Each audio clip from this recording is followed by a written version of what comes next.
Good morning Maranatha, Shalom Bapak Ibu, seluruh mahasiswa di lingkungan Universitas Kristen Maranatha. Pagi hari ini kita akan kembali merenungkan. Hari ini Kamis 11 April 2024 dengan bertema Pengikut Kristus yang tidak sungguh-sungguh. Nats Alkitabnya itu di 1 Yohanes 2 ayat 18 sampai dengan 25. Sebelum kita merenungkan firman Tuhan, mari kita bersama-sama kita berdoa. Terima kasih Tuhan untuk kesempatan pada pagi hari ini Tuhan. Kiranya melalui perenungan firman-Mu Tuhan, kami boleh dikuatkan, kami boleh tetap berada di dalam jalan Engkau Tuhan. Sehingga apa yang kami boleh lakukan, itu sungguh-sungguh boleh menyenangkan hati Engkau Tuhan. Terima kasih Bapa, kami menyerahkan pagi hari ini, kami menyerahkan perenungan hari ini Tuhan ke dalam tangan Kau. Di dalam nama Tuhan Yesus kami berdoa. Amin. Baik Bapak Ibu, saya akan bacakan dari Nats Alkitab yang diambil dari 1 Yohanes 2 ayat 19a. Memang mereka berasal dari antara kita, tetapi mereka tidak sungguh-sungguh termasuk pada kita. Sebab jika mereka sungguh-sungguh termasuk pada kita, niscaya mereka tetap bersama-sama dengan kita. Jadi ini sangat bersinergi sekali ya dengan tema perenungan pada pagi hari ini. Pengikut Kristus yang tidak sungguh-sungguh. Baik, saya akan bacakan. Air hampir dapat selalu melarutkan elemen-elemen yang dimasukkan ke dalamnya, seperti gula dan garam. Namun tidak dengan minyak. Mengapa demikian? Keduanya tidak bisa bersatu karena sifat molekul keduanya yang berbeda. Dikutip dari Scientific American, molekul air tersusun dari satu atom oksigen dan 2 atom hidrogen. Selain itu, molekul air juga bersifat polar, yang berarti tidak ada distribusi yang seimbang antara molekulnya. Pengikut Kristus yang tidak sungguh-sungguh, di perikop yang kita baca hari ini berbicara mengenai sejumlah orang yang tidak memiliki karakter yang sama dengan murid-murid Kristus. Mengenai sejumlah orang yang tidak memiliki karakter yang sama dengan murid-murid Kristus, sejati sekalipun mereka bergabung dalam kumpulan murid-murid, karakter ini akan terlihat pada masa munculnya antikristus, di mana kondisi dunia begitu rupa sehingga memberikan suatu manifestasi yang jelas siapa sesungguhnya murid-murid Kristus sejati. Sama seperti minyak yang tidak dapat bercampur dengan air. Para pengikut yang tidak sungguh-sungguh ini secara natural akan memisahkan diri sehingga tidak bersama-sama lagi dengan para murid-murid sejati. Jadi sangat jelas ya Bapak Ibu bahwa ada 2, di mana yang pertama adalah pengikut Kristus yang tulus dan tetap taat dan setia.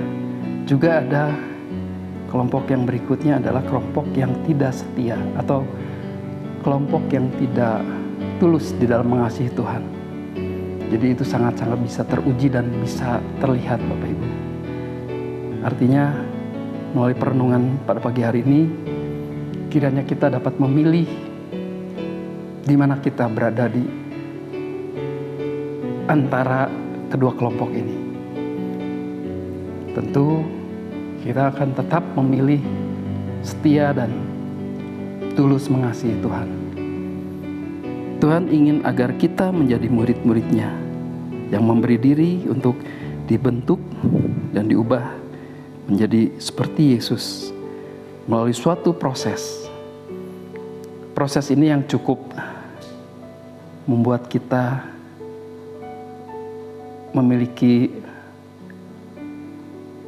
perbandingan atau katakan kita mau mengikut yang mana ini. Karena melalui proses ini tentunya tidak nyaman pastinya akan ada sakit dan lain sebagainya. Seperti suatu bejana yang dibentuk, itu akan terlihat indah ketika hasilnya itu baik. Maka dari itu kita akan tetap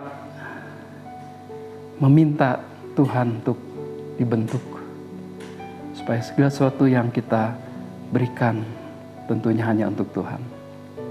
Apa yang kita kerjakan, apa yang kita lakukan, seperti untuk Tuhan. Maka di mata Tuhan, inilah hambaku yang setia. Namun tidak semua mau dibentuk dan diproses. Mereka hanya mau bergabung, namun tidak ikut dalam proses perubahan hidup. Pada akhirnya ketika pengujian datang, semua akan terlihat dan menjadi terpisah. Jadi jelas sekali firman Tuhan pada pagi hari ini, bahwa pengikut Tuhan itu beraneka ragam dan memiliki motivasi masing-masing, memiliki kepentingan masing-masing. Apakah kita mengikut Tuhan untuk popularitas? Apakah kita mengikut Tuhan untuk suatu rutinitas? Tentunya tidak seperti itu. Tuhan ingin satu ketulusan hati. Tuhan ingin satu ketaatan yang sejati untuk kita bisa meraih mahkota kehidupan. Amin, saudara-saudara. Saya akan bacakan refleksi. Kebenaran firman Tuhan yang kita pelajari sesungguhnya akan mengubah hidup kita bila kita mengerti dan melakukannya. Jangan berhenti pada taraf mengerti saja. Jadi jelas bahwa setiap apa yang kita lakukan tidak cukup hanya kita mengerti, tapi kita dapat melakukannya. Kita dapat menjadi saksi. Kita dapat menjadi berkat bagi orang banyak. Karena melalui apa yang kita lakukan, apa yang kita sajikan, nama Tuhan dipermuliakan. Amin, saudara-saudara. Saya akan tutup dengan doa. Terima kasih Bapa untuk perenungan pada pagi hari ini. Kami mengucap syukur untuk kebaikan-Mu. Karena dari hari ke hari Tuhan, tangan Engkau tetap memegang, tangan Engkau tetap menuntun kami umat-Mu.